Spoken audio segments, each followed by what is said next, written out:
우리 읽으실 하나님 말씀은 사무엘하 22장 29절로 32절까지입니다. 같이 합독하겠습니다. 여호와여, 주는 나의 등불이시니 여호와께서 나의 어둠을 밝히시리이다. 내가 주를 의뢰하고 적진으로 달리며 내 하나님을 의지하고 성벽을 뛰어넘나이다. 하나님의 도는 완전하고 여호와의 말씀은 진실하니 그는 자기에게 피하는 모든 자에게 방패시로다. 여호와 외에 누가 하나님이며 우리 하나님 외에 누가 반석이냐. 아멘. 자리에 앉아주시기 바랍니다. 오늘 읽으셨던, 같이 봉독했던 성경 말씀은 저희가 1년 동안 매주 예배 때마다 같이 외쳤던 그 말씀입니다. 이 말씀을 오늘 마지막 주에 좀 살펴보게 되어졌는데요.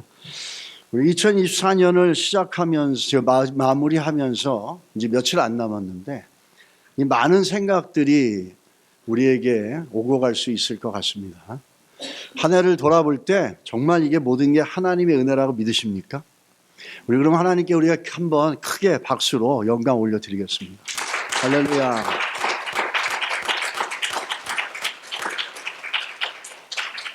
하루하루 살아가는 삶이 우리의 힘 같지만 결국에는 하나님의 은혜로 되어졌다라는 것을 항상 한 해가 끝날 때쯤 되면 더 깊이 있게 느끼는 것 같습니다. 이 한 주를 좀 살펴보면서 2025년 새해는 어떻게 준비하고 또 어떻게 시작할 것인가라는 그런 생각들을 아마 이번 주나 앞으로 며칠 남지 않았지만 우리가 많이 생각할 기회가 있을 겁니다. 이 사무엘하를 보게 되게 되면은 이 두 사람의 결말을 볼 수가 있습니다. 두 사람의 결말은 누구냐면 첫 번째는 우리가 많이 봤던 사울이라는 사람이고 또 한 사람은 우리가 그 믿음의 하나의 좋은 예로 늘 보고 있지만 다윗도 하나님의 은혜가 아니면 다윗이 될 수가 없었습니다. 이 두 사람의 인생의 끝부분들을 보여주고 있습니다. 사무엘하 시작을 여러 번 보시면 사무엘하 1장이 어떻게 시작합니까? 사울이 전쟁터에서 비참하게 죽어가는 그 인생의 결말로 시작됩니다. 그리고 오늘 우리가 살펴보는 이 사무엘하 22장은 어떤 말씀이냐면 다윗이 이제 70이 넘는 나이가 되어져 가면서 그가 인생의 마지막 종착역에 다가오면서 쓰여진 글이 이 사무엘하 22장이라는 겁니다. 여러분 우리가 잘 알겠지만 이 사울이라는 사람은 사무엘상 16장 4절에 하나님의 신이 사울에게서 떠나고 여호와의 부리시는 악신이 그를 번뇌케 한지라 이렇게 얘기합니다. 이 사울이 그렇게 인생의 마지막이 결론 지어지게 된 것은 그것이 그냥 되어지지 않았다라는 걸 알 수 있다라는 거죠. 하나님이 그에게 함께하지 않고 떠나자 그 인생에 남는 건 번뇌밖에 없었다는 거예요. 갈등과 번뇌. 이 갈등과 번뇌는 우리의 모든 감각들을 마비시킬 수 있습니다. 특별히 갈등과 번뇌와 염려와 근심은 하나님께로 나가는 길들을 끊임없이 방해하고 막아낼 수 있다는 거죠. 사울은 그런 삶을 살면서 그가 마지막이 결론이 그렇게 되어졌다는 게 이미 예측할 수 있었다는 거예요. 근데 사무엘상 하 22장은 다윗의 삶을 얘기해 주는데 다윗은 전혀 다른 인생의 마지막을 지금 맞이하고 있다는 거예요. 이게 우리들에게 오늘 지금 한 해를 마무리하면서 살펴보고 싶은 부분들입니다. 인생을 마무리하면서 이 다윗은 하나님께 감사와 찬양과 희망과 믿음의 메시지를 담고 고백을 담아서 이 글을 기록하고 있다는 거예요. 오늘 이 본문을 보면서 한 해를 마무리하면서 제 마음속에 생각나는 사람이 하나 있었어요. 굳이 생각하려고 했던 게 아닌데 왜 생각이 되냐면 이분이 돌아가신 때가 연말이었습니다. 그리고 이분이 돌아가시면서 극적으로 예수님을 영접했어요. 그게 누구인지 여러분 잘 아는 분이에요. 한국의 고등학교 때 공부하신 분들은 이 미당 서정주 시인이 쓴 국화협회서라는 것을 한 번도 안 읽어보거나 이것에 감탄해보지 않은 한국인은 없을 겁니다. 이 서정주 시인의 국화협회서를 보면 너무 아름답지 않습니까? 한 송이의 국화꽃을 피우기 위해 봄부터 소쪽새는 그렇게 울었나 보다. 한 송이의 국화꽃을 완성하기 위해서 봄부터 아주 오래전부터 소쪽새가 고생했다는 얘기죠. 그리고 한 송이의 국화꽃을 피우기 위해 천둥은 먹구름 속에서 또 그렇게 울었나 보다. 국화꽃 한 송이를 완성하기 위해서 천둥치고 번개치면서 울었나 보다. 그렇게 시련과 아픔을 많이 겪었나 보다. 이런 얘기죠. 또 그립고 아쉬움에 가슴 조이던 머먼 젊음의 뒤안길에서 인제는 돌아와 거울 앞에서 내 누님같이 생긴 꽃이여 노란 내 꽃잎이 피려고 간밤에 무서리가 절이 내리고 내게는 잠도 오지 않았나 보다. 완숙되고 완성된 어떤 결말, 그거를 누님이라고 표현하지 않습니까? 이것을 이루기 위해서 그렇게 밤새 그 무서리가 절이 내리고 나는 잠도 못 잤나 보다. 뭔가를 하나를 완숙하고 완성시키는데 그 많은 진통과 아픔과 시련이 있었다라는 거예요. 사실 이거는 불교적인 가치관이 많이 들여져 있는 겁니다. 시련과 고난, 잠 못 자는 불면의 과정을 나타내주고 있습니다. 여기서 우리 서정주 시인이 추구하는 것이 무엇인지를 볼 수 있다는 거예요. 이 서정주 시인은 그분이 철저하게 인생에서 아름다움 그리고 완숙한 행복을 끊임없이 찾아다녔다는 걸 볼 수가 있어요. 이분은 자기 인생의 끝을 아름답게 하기 위해서 치매라고 하는 추한 모습을 보이지 않기 위해서 매일같이 한국에 있는 전국의 산 이름 1625개의 이름을 매일같이 암송을 했다는 겁니다. 그 이야기는 뭐죠? 자기의 끝을 좀 더 아름답고 깨끗하게 마무리하고 싶었던 거죠. 이분은 그런 것처럼 그분은 마침내 결국에 2000년도 12월 24일 성탄절 이후에 세상을 떠나십니다. 떠나시기 바로 전에 이 서정주 시인은 예수님을 영접하게 됩니다. 그걸 어느 분의 간증을 통해서 제가 듣게 됐죠. 이 서정주 시인은 너무나 불교적인 배경이 강하고 자기 자아도 굉장히 강하고 스스로 굉장히 똑똑한 사람으로 여겼고 지적인 교만함과 자기 중심적인 아집이 굉장히 강한 사람이었고 무엇보다도 이분에게는 그 많은 감성과 시선과 지성과 이런 것들로 만들어온 자기 세계, 자기 셀프 월드가, 자기 이너 월드가 너무너무 강했습니다. 이런 분이 예수를 믿기라는 건 쉽지가 않죠. 이런 분들이 나이가 들어가면 들어갈수록 전도하기가 너무너무 어렵다라는 거예요. 그러나 반대로 어쩌면 이분은 예수를 믿어야만 할 수밖에 없었어요. 왠지 아세요? 그분의 삶 속에, 그 시 속에 너무나 많은 허탈과 허무가 배어있기 때문이에요. 그분의 마지막 유작이라고 할 수 있는 작품이 있는데 그 작품은 세간에 발표되지 않았어요. 그분의 나이 80살에 1995년에 그분이 쓴 시입니다.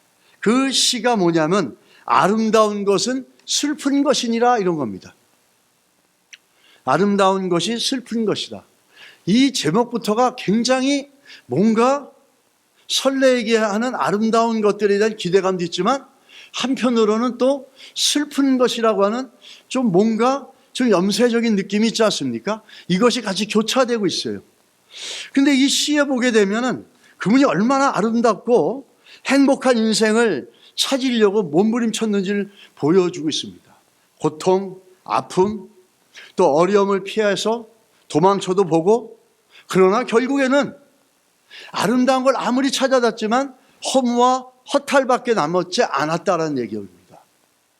막을 수 없이 다가오는 자기 인생의 마지막 종착역에서 결국은 그렇게 추구했던 아름다움은 이루어지지 않고 허무와 허탈밖에는 자기에게 다가오지 않았다라는 것을 이분은 너무나 잘 알았어요. 그래서 결국 어떡합니까? 예수님 앞에 무릎을 꿇을 수밖에 없었다라는 거예요. 그 시에 보면 이렇게 나옵니다. 돌아보니 다 허무하다. 아무리 아름다움을 찾고 찾았어도 슬픔뿐이다 라는 거예요. 그것이 그 시에 깔려 나오는 그분만의 허무에 대한 표현이죠. 이제는 지치고 힘들어서 주저앉고 싶다. 탈진했다는 고백으로 가득 차 있습니다. 이분이 하나님을 진정으로 만났다면 이런 시를 쓸 수 있었겠습니까? 이분이 하나님을 진정으로 만나고 예수를 일찍 진정으로 만났다면 이분은 허무, 허탈, 탈진, 아무것도 세상에 아름다운 것이 없다라는 거잖아요. 아름다운 걸 추구해봤지만 결국엔 뭐죠? 슬픔밖에 없었다라는 거예요. 마치 무지개를 쫓던 소년이 결국엔 무지개를 얻고 무지개를 쫓다가 가시덩굴에 긁히고 계곡에 빠져서 상처밖에 남지 않은 인생의 신기루에 대한 고백이 있는 것처럼 이분에게도 그게 있었다는 거죠. 그런데 같은 종말을 맞지만은 오늘 다윗을 보십시오. 다윗은 어떤 고백을 갖고 있습니까? 여러분 시간 되시면 오늘 사무엘하, 그러니까 Second Samuel Chapter 22 한번 쭉 읽어보세요. 어느 곳에도 emptiness, despair, disappointment, 뭐 영어로 보면 이런 거죠. 이런 표현이 없어요. 다윗도 똑같은 모든 인생이 가야 될 길이에요. 마지막 길에. 근데 그렇게 뛰어난 학문과 시선과 감성과 지성을 가지고 있었던 사람도 해결할 수 없었던 허무, 허탈, 슬픔, 상처, 이 인생이라는 것 자체가 주는 것들에 대해서 그런 걸 느꼈고 그런 걸로 가득 찼습니다. 그런데 마지막 고백이었던 다윗을 보십시오.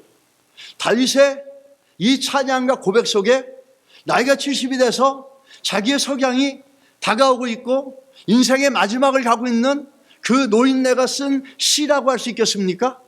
여기에 허무가 있습니까? 여기에 허탈이 있습니까? 인생에 대한 어떤 실망감이 있습니까? 아니에요. 오히려 앞으로 전진해 나가라라고 하는 그런 강력한 메시지가 있다는 거죠. 다윗의 말년에 그가 고백하고 있는 거예요. 다윗은 여기 아무것도 돌아보니 허무다. 아름다운 걸 찾아봤어도 슬픔뿐이다. 이제는 지치고 힘들고 주저앉고 싶다.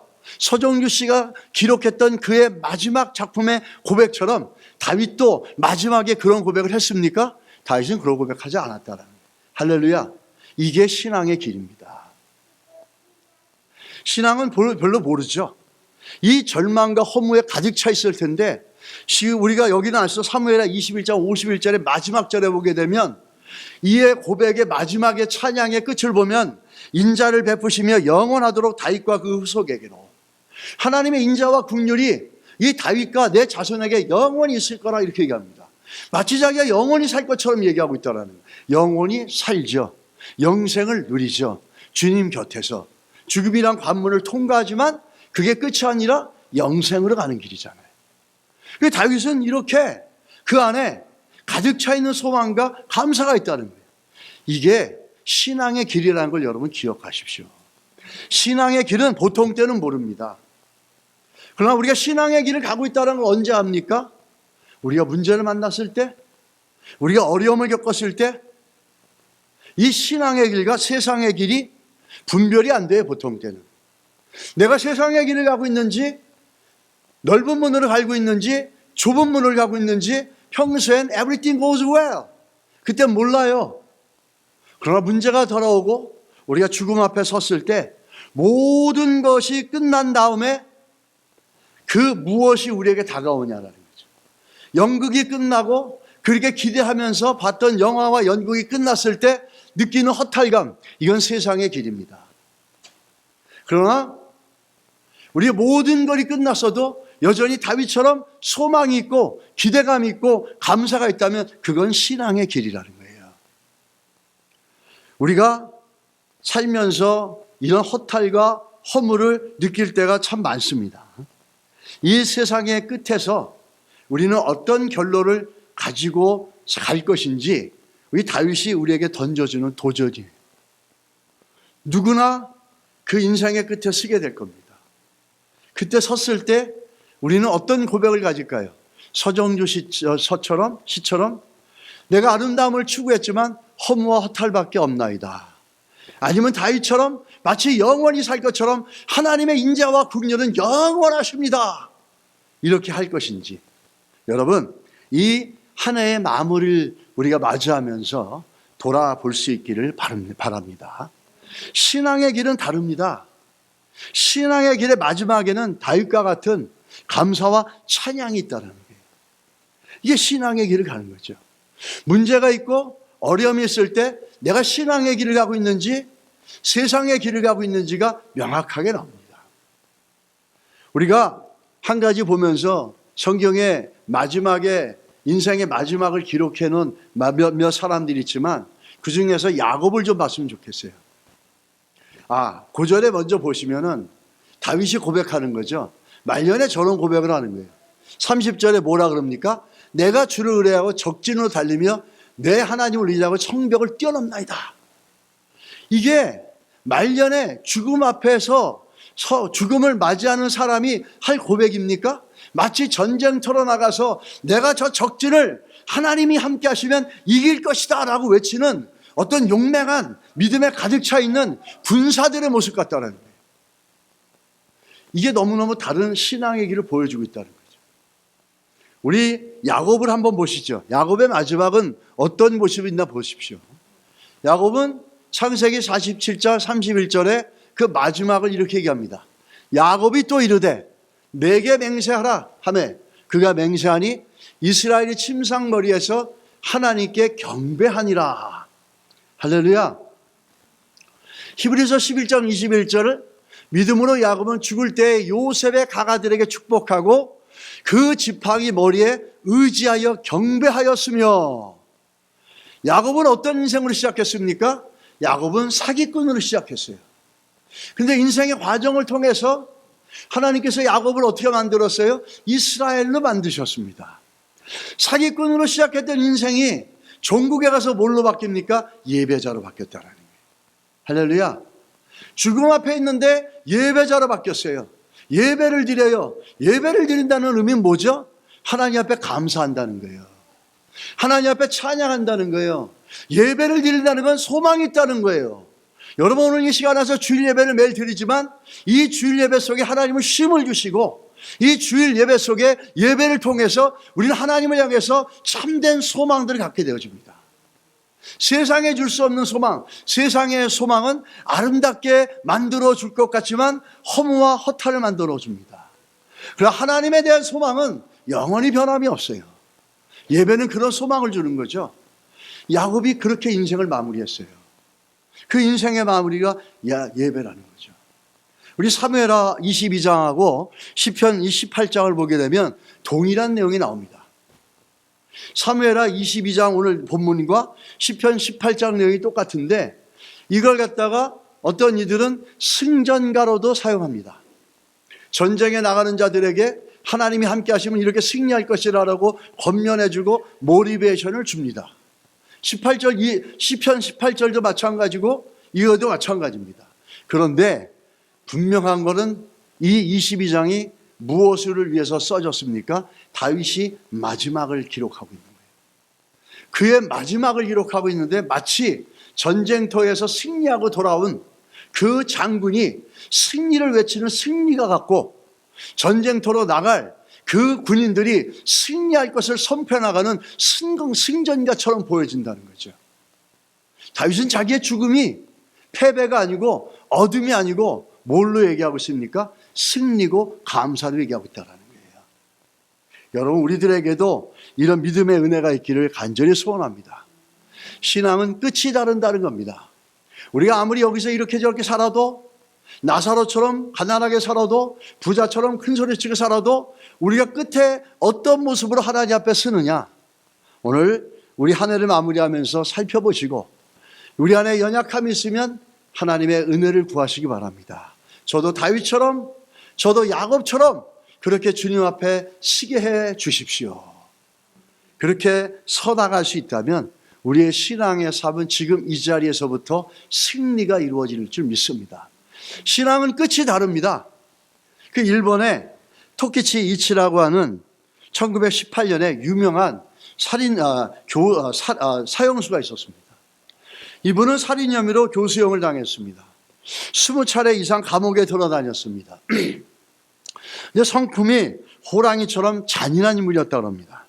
한 분은 간수를 폭행하고 입에다 재갈을 물려가지고 발이 땅에 닿지 않도록 그 몸을 허공에 매달아 놓고 고문을 하는, 그러면서도 자기가 잘못했다는 걸 완강하게 거부하면서 자기가 한 일이 아니라고 인정하지 않았다고 합니다.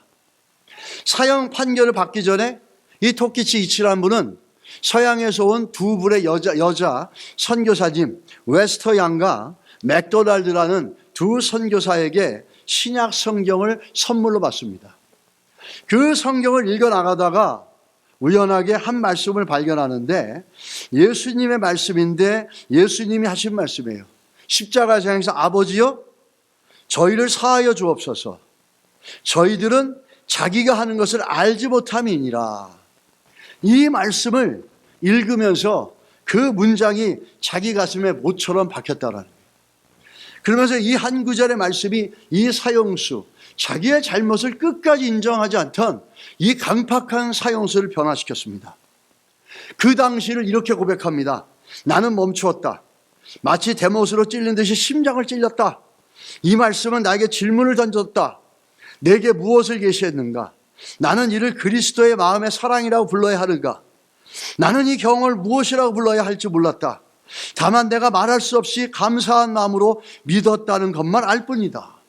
그 이후에 이 토키치는 사형 판결을 받습니다. 그때 자신에 대해서 인정하고 받아들입니다. 예수를 만나고 나서 자신의 죄를 인정하고 받아들였다라는 거예요. 그러면서 그에게 죽음의 시간이 다가오자 이 선교사 웨스트 양은 고린도후서 6장 10절 말씀을 토키치에게 나눠줍니다. 그 말씀은 이런 거죠. 근심하는 자 같으나 항상 기뻐하고, 가난한 자 같으나 많은 사람을 부유하게 하고, 아무것도 없는 자 같으나 모든 것을 가진 자로다. 이 말씀이 또 이 토키치의 마음을 감동시켰어요. 이렇게 고백합니다. 근심하는 자 같으나 항상 기뻐하고 말씀처럼 사람들은 내가 사형 집행을 매일 기다리고 있으니까 분명히 슬퍼하고 두려워할 것이라고 생각한다. 사실은 그렇지 않다. 나는 아무런 슬픔도 괴로움도 고통도 느끼지 않는다. 한 평 반짜리 감방에 갇혀 있는 나는 하나님을 알지 못했을 때 범죄하던 시절에 비교하면 무한히 행복하다. 밤낮 나는 예수 그리스도의 말씀을 나누고 있다. 그렇게 강팍했던 한 인생이 예수를 만나고 나서 그 인생이 어둠과 두려움에서 불평과 원망으로 끝날 수 있었는데 감사와 기쁨으로 그 인생의 마지막을 맞이하는 걸 볼 수 있다는 겁니다. 여러분, 예수를 믿는다는 건 끝이 다르다는 겁니다. 예수를 믿는 신앙의 길은 다른 것이 있는데 세상의 길이 줄 수 없는 게 있는데 입은 끝에 있으면서도 우린 거기에서 기쁨이 있고 감사와 찬양이 있다는 겁니다. 하나님이 이런 은혜를 우리에게 부어주시기를 예수 이름으로 축복합니다.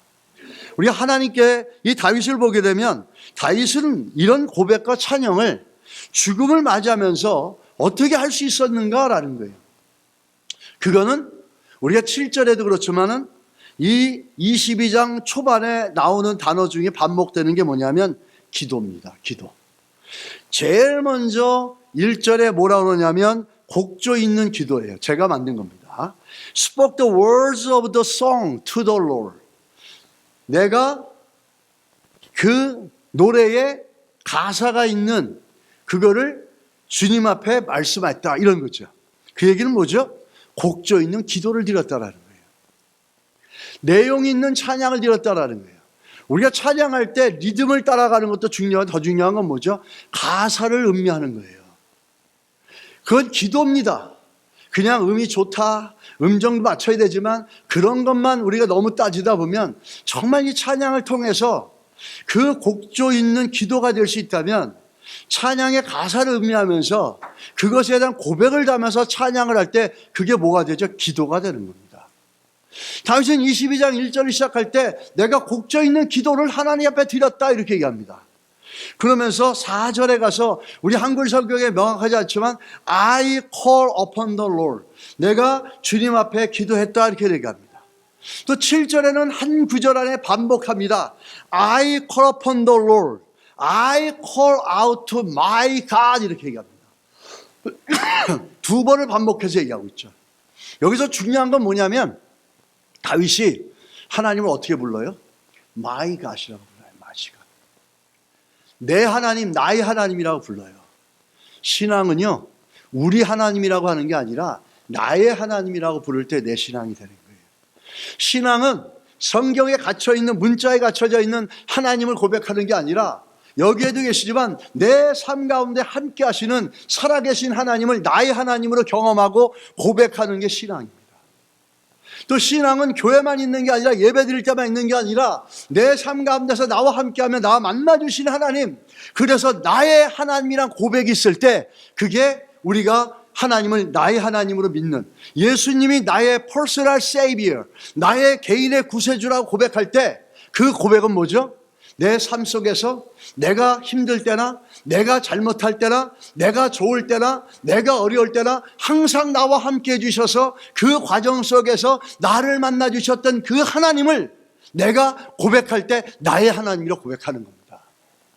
이 다윗은 자기가 죄도 져봤고 자기가 실수도 해봤고, 사무엘하 22장은 끝이 아닙니다. 사무엘하에 22장은 다윗의 인생의 마지막이지만 사무엘하 22장은 또 있습니다. 그 위에 마지막을 뭘로 끝냅니까? 다윗의 실수로. 다윗이 인구조사를 하는데 어떤 이유인지 모르지만 하나님이 진노하십니다. 다윗은 그렇게 우리처럼 실수도 많고 잘못도 많이 할 수 있는 사람이었어요. 그러나 하나님의 은혜가 다윗을 다윗되게 만들었다라는 겁니다. 다윗을 우리가 보면서 신앙의 교훈으로 삼으면 안 되고 다윗을 다윗되게 만드신 하나님의 은혜를 볼 수 있어야 되는 줄 믿습니다. 다윗은 그렇게 마지막을 그렇게 하죠. 그러나 다윗의 인생의 마지막은 그 은혜로 말미암아 하나님 앞에 감사와 찬양을 올려드리는데 어떻게 기도했다라는 거예요. 그가 그 인생이 결국에 이런 열매를 맺을 수 있었던, 이런 신앙의 고백을 가질 수 있었던 건 뭐냐면 시시때때로 어렵고 힘들 때마다 나의 하나님이란 고백을 갖고 그 나의 하나님께 기도했기 때문이라는 거예요. 그리고 7절 이하부터는 다윗이 기도한 결과물로 나오는 겁니다. 다. 우리는 이걸 보면서 다윗이 나의 하나님이라 고백했다는 거예요. 여러분, 성경에 있는 하나님이 성경에만 있는 게 아니라 나의 하나님이 돼야 되는 거예요. 내가 지쳤을 때, 내가 아팠을 때, 내가 잘못했을 때, 심지어 내가 범죄했을 때도 나를 버리지 않고 나를 만나주시고 나와 함께 해주셨던 나의 하나님, 이런 과정을 통해서 나의 하나님이라는 고백이 나오는 거예요. 그렇지 않으면 우리는 인격적인 신앙이 되게 어렵다는 거예요. 여러분, 인격적인 신앙과 종교적인 신앙을 잘 보여주는 게 이 가룟 유다와 베드로입니다. 둘 다 똑같이 잘못을 했죠. 심지어 잘못을 한 거 보면 어떻게 보면 감성적으로 볼 때, 체감적으로 볼 때 이 베드로가 더 커요. 3번 부인했죠.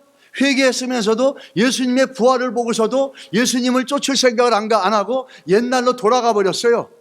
이 베드로는 어떻게 보면 예수님을 2번씩 거부하고 또 무관심했어요. 그런데 베드로는 회개하고 주님 앞에 새로워졌어요. 그런데 가룟 유다 전혀 그럴 수가 없었어요. 우리는 이런 신앙을 종교적인 신앙이라고 합니다. 종교적인 신앙은 자기 의의 셀프 라이처스네스에 붙잡혀 있는 신앙이에요. 하나님이 내가 잘못했을 때 용서해 준 경험을 가진 사람은 내가 또 잘못해서도 찾아와 주시고 용서해 주시는 그 인격적인 퍼스널 갓, 마이 갓이라는 고백을 할 수가 있습니다. 그런데 자기 의를 붙잡고 신앙생활 하는 사람은 내가 잘못했을 때 그 잘못을 하나님은 용서해 줬어도 자기는 그걸 용서하지 못하는 거예요. 이런 종교적인 신앙을 가진 가룟 유다는 끝내 아주 극단적인 선택을 하고 말았다는 겁니다. 우리는 잘못할 수 있습니다. 우리는 완벽하지 않습니다. 이렇게 잘못했을 때 우리를 만나주시고 용서해 주시는 그 하나님 때문에 우리는 더더욱이 뭘 고백할 수 있습니까? My God이라고 고백할 수 있는 거예요. 나의 하나님이라고 고백할 수 있는 거예요.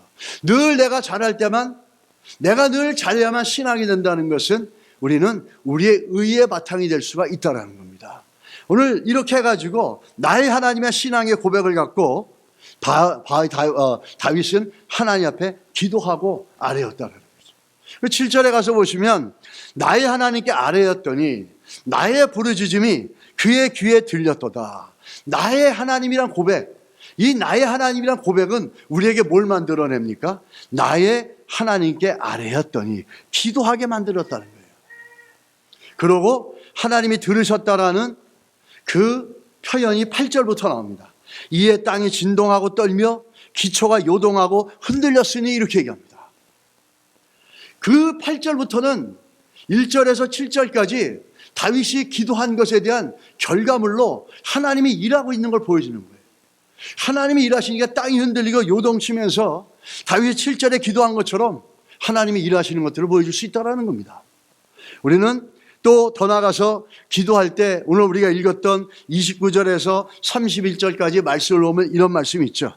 하나님께서 29절에 보면 여호와께서 어둠을 밝히시고, 기도할 때 하나님 우리의 어둠을 밝혀주십니다.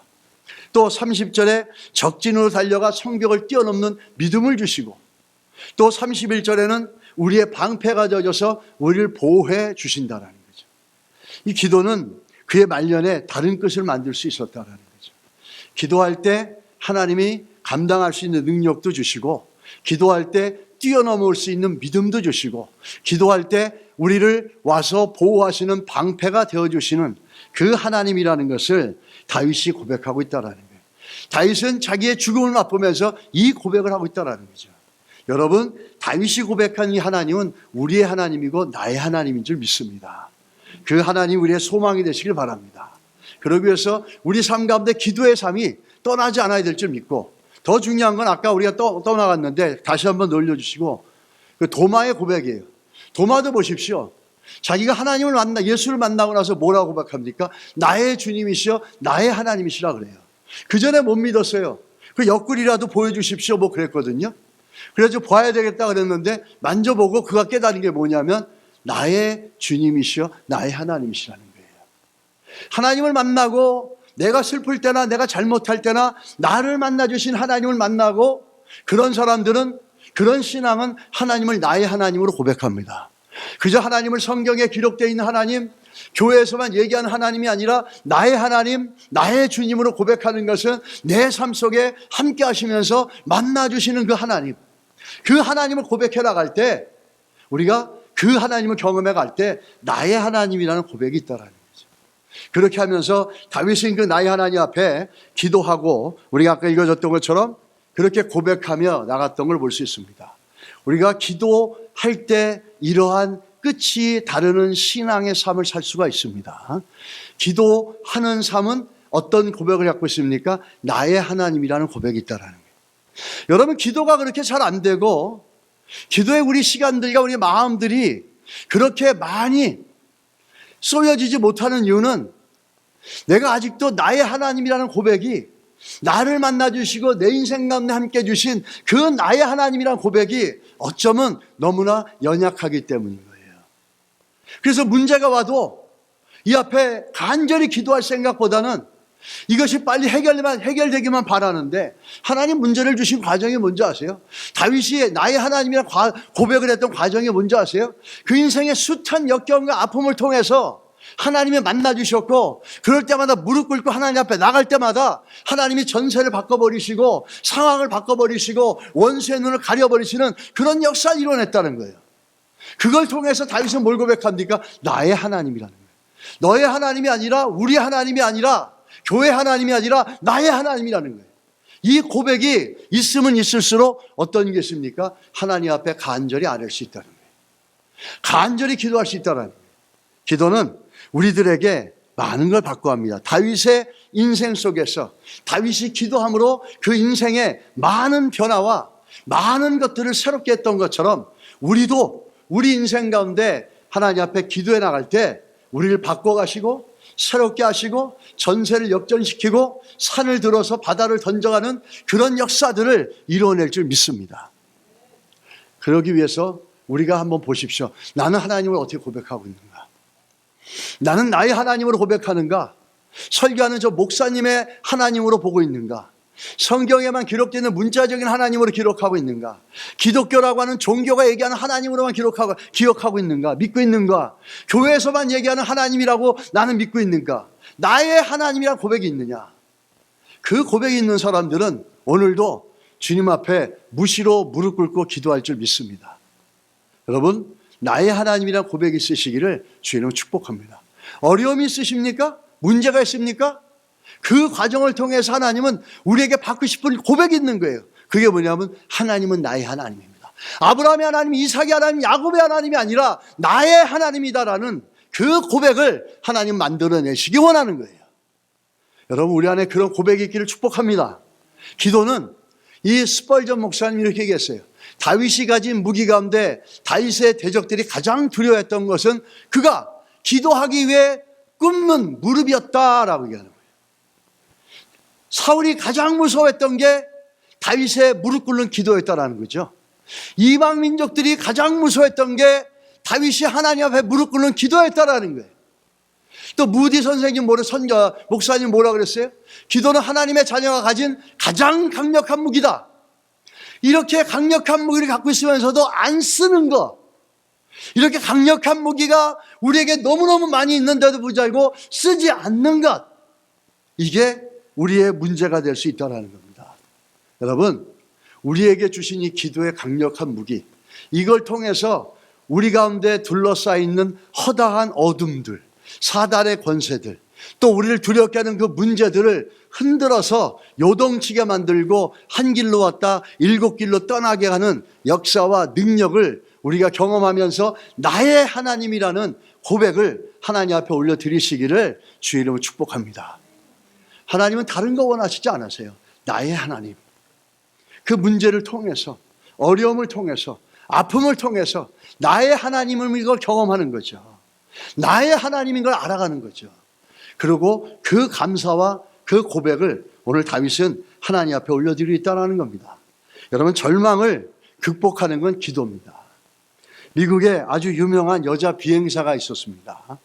아말리아 하트라는 분인데, 그분은 여자로서 대서양을 처음으로 성공시킨 장본인입니다. 근데 그녀가 대서양을 횡단하는데 그 일이 쉽게 이루어지지 않았어요.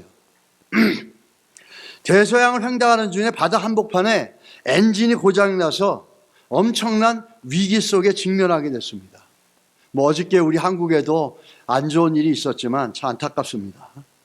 이 도저히 비행을 할 수 없는 상황에 부딪히게 된 거예요. 그런데 그런 위험한 상황에도 불구하고 이분이 당하지 않고 위기를 잘 넘겨서 대서양을 무사히 횡단하게 되어졌습니다.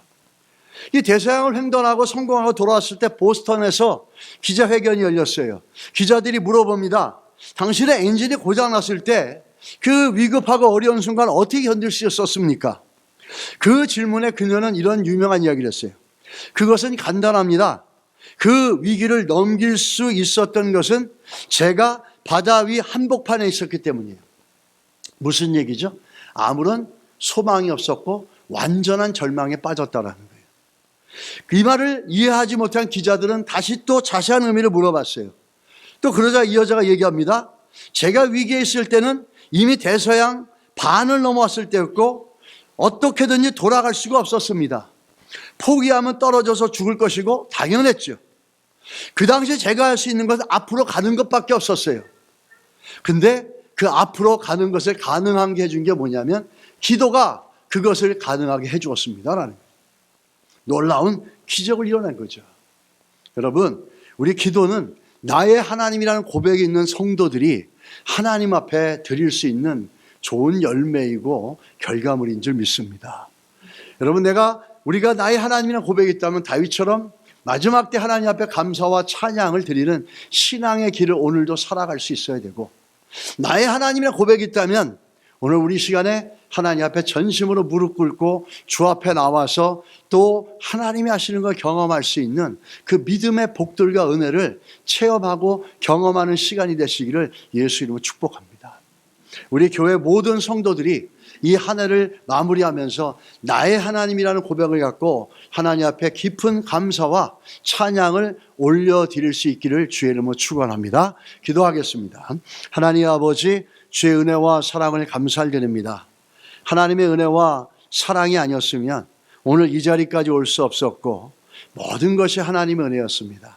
하나님 바라기는 다윗처럼 나의 하나님이라는 간절하고 견고하고 뜨거운 믿음의 고백을 갖고 이 한 해에 하나님 앞에 감사를 올려드리게 하시고 그 뜨거운 믿음으로 새해를 시작하고 문제 속에서 우리를 만나주시는 나의 하나님을 경험할 수 있도록 기도의 자리에 나아가서 무릎 꿇고 주를 만나게 하여 주시옵소서.